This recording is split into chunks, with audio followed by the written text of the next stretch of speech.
You know, I usually stay out of these conversations, but with Caitlin Clark, I can't stay silent anymore. In a high school all-star team, I worked all day, put up hay all day, went up there, and had a monster game. WNBA is stunned as Michael Jordan, Caitlin Clark, LeBron James, and Larry Bird are reportedly part of a huge announcement that no one expected.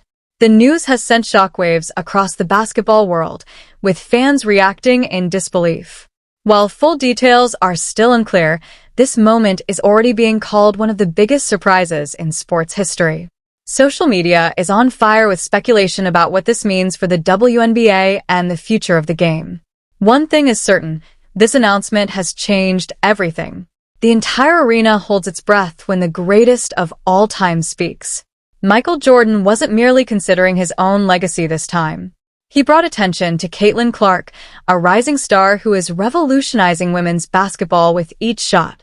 MJ gave a stirring tribute that reverberated well beyond the platform in a moment that stunned the court and moved Clark. What precisely did he say, though, that made the audience stand up? Fasten your seatbelt. You don't want to miss this moment.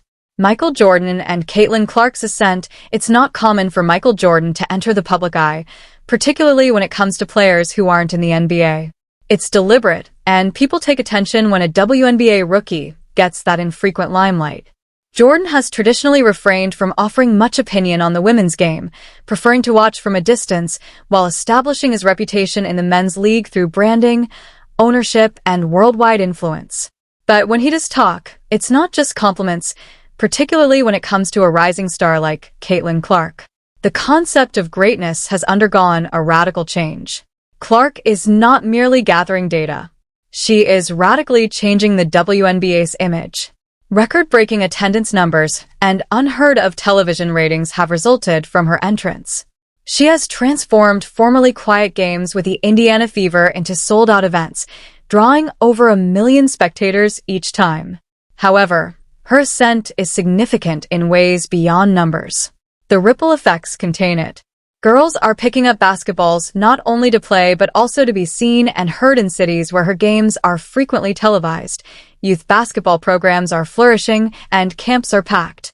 That kind of influence is similar to what Jordan used to accomplish in the men's division. He accomplished more than merely win games in the 2020 SXS. He changed the definition of what a basketball player could stand for on a worldwide scale. There is now a new dimension to that history as his Jordan brand discreetly forms alliances with WNBA players. His empire's business division is changing to reflect the commercial potential and cultural significance of elite female athletes. The question of whether the women's game has commercial value is no longer relevant. It concerns the rate of acceleration of that value. And that surge is centered on Clark. Therefore, Jordan's public recognition of someone like Clark is intentional. His infrequent but impactful remarks go beyond simple endorsements. They are statements that compel brands and fans to pay attention. Few people can match the weight his legacy carries. Additionally, the sports world finds it more difficult to ignore him when he draws attention to someone. It's a type of cultural transfer that goes beyond endorsement but falls short of mentorship. That crossing energy has only been intensified by social media. These days, notoriety isn't limited to ESPN interviews or award shows. Stars can communicate in real time, openly support one another, and create stories that transcend gender and league borders thanks to platforms like Instagram and TikTok. Jordan's acknowledgement of Clark landed in that setting, not as a subdued gesture but rather as a pivotal moment that went viral online. Corporate branding have become popular quite quickly. There is more to joint marketing with male and female athletes than just visibility. They focus on synergy, a tactic that allows viewers to envision unrestricted basketball brilliance. Veteran legends and up-and-coming stars are being drawn into shared limelight moments as more businesses engage in this goal. A force like Clark can be validated by someone like Jordan without saying much at all in those moments that allow the past and future to collide. And why would Shaq and Larry Bird suddenly provide their own surprising admiration when Jordan's remarks look to be unrivaled? Keep an eye out. Larry Bird, who is not known for big public gestures or spectacular headlines, said something that was more impactful than it sounded when the greats couldn't take their eyes off Caitlin Clark. In his typically subdued voice, he acknowledged that during the previous season, he found himself following Iowa as much as his own alma institution, Indiana State, which served as the starting point for his illustrious career in the late 2020 SAXS. It was not ostentatious. For a player of Bird's caliber, it said everything, even yet it wasn't overdone. Bird doesn't waste words. People pay attention when he places Caitlin Clark on the same conceptual level as the games that have shaped his career. The type of basketball that Bird enjoys is more fascinating. He doesn't follow the buzz. He appreciates hard work, vision, and making decisions. And that's exactly what Clark's style reflects. The qualities that formerly characterized Bird himself are echoed in her long-range accuracy, fast reflexes, and pace control. His remark wasn't merely complimentary. It showed respect for the way the game is meant to be played, which is a type of admiration. For those who are aware of how uncommon it is for women's basketball to catch the attention of legendary players, Bird's slight wink screamed volumes. However, it didn't take long for flamboyant, vocal, and fiercely devoted Shaquille O'Neal to contribute his own surprising voice to the expanding list of greats. Now, keeping a careful eye on Caitlin Clark, it took Shaq some time to develop a fondness for Clark.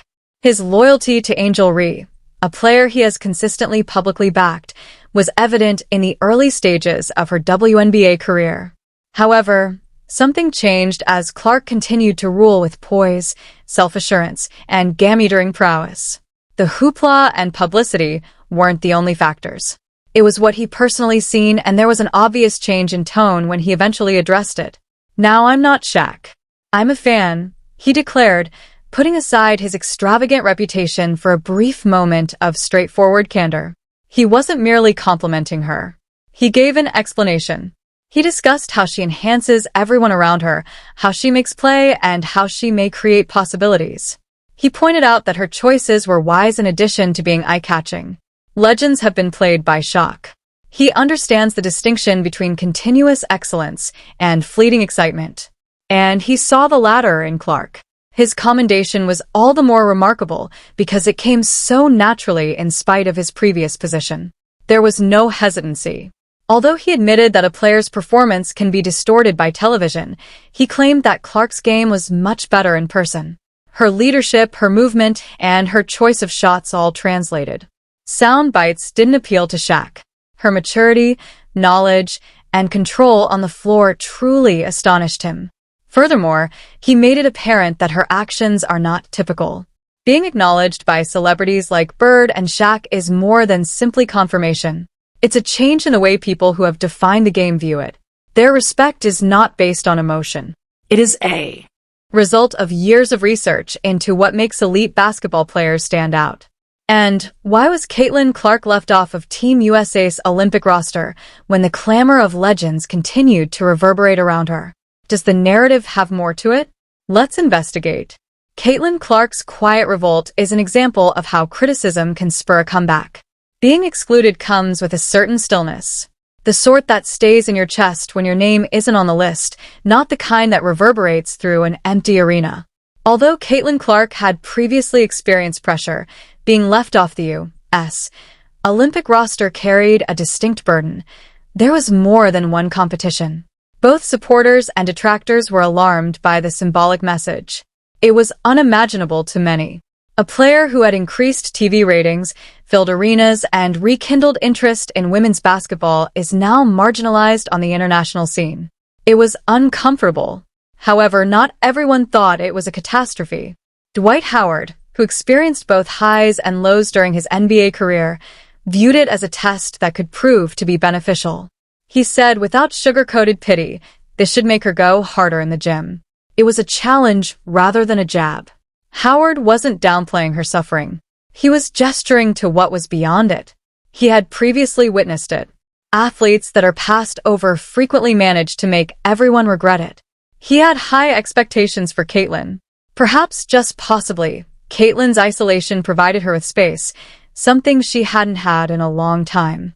She found time to refocus, without the stress of an Olympic schedule and the scrutiny of every possession magnified on the global stage.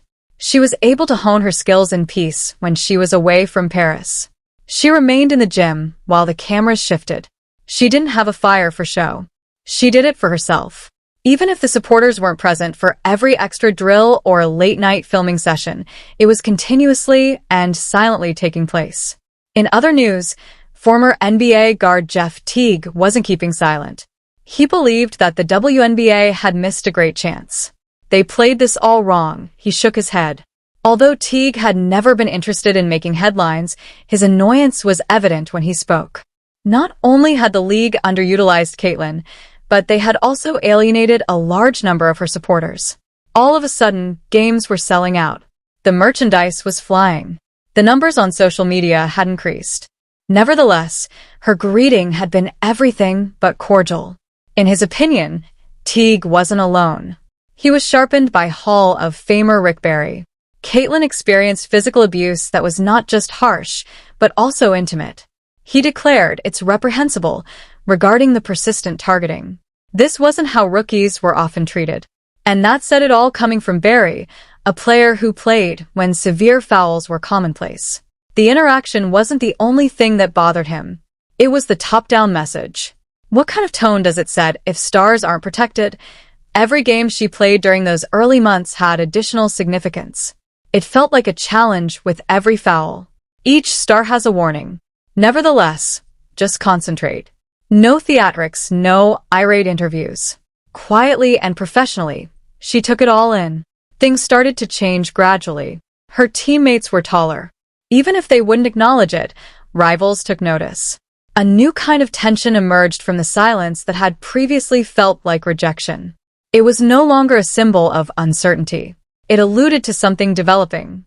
Because it's no longer only about record-breaking numbers and crowded arenas. The basketball world is starting to recognize Caitlin Clark as a force. Legend's silent respect begins to feel more like prophecy as her game continues to speak. What comes next, then? This is just the beginning of the narrative, so stay tuned. They are unable to ignore the flames. Although it appears to be a smooth ascent from the outside, there is a developing storm at its core. One player is the target of pressure, legacy, expectation, and jealousy. And the basketball world pays attention when someone like Michael Jordan speaks. He wasn't just complimenting Caitlin. A torch was delivered to them. She's got that fire, he remarked. Jordan didn't mean opponents on the scoreboard when he said, the kind that scares people, and said she's better than every player on the 2026 U.S. Olympic team. He was referring to others who, rather than being inspired by her achievement, viewed it as a danger. The way they target her, he pointed out, is unrelated to the game. It has to do with fear. His message was obvious coming from the man who spent a lifetime using every shot to silence naysayers. Let the game speak, ignore the distractions, and maintain your focus. It wasn't a motivational speech. It served as a blueprint. Jordan, after all, was a living example of what it was like to be scrutinized, questioned, and reduced to a symbol rather than an individual. It was a silent affirmation that Caitlin belonged in the same precious air and wasn't merely receiving nods from the past when he saw that same fire in her. She also has the focus of the present. Steph Curry sees more in Caitlin than just a sniper, despite the fact that she is frequently compared to her for her remarkable range and fast release. According to him, the shot makes news. But what really sets her apart is her floor game. That's not flattering coming from a four-time NBA champion whose own career transformed contemporary basketball. It is the identification of a mirror image.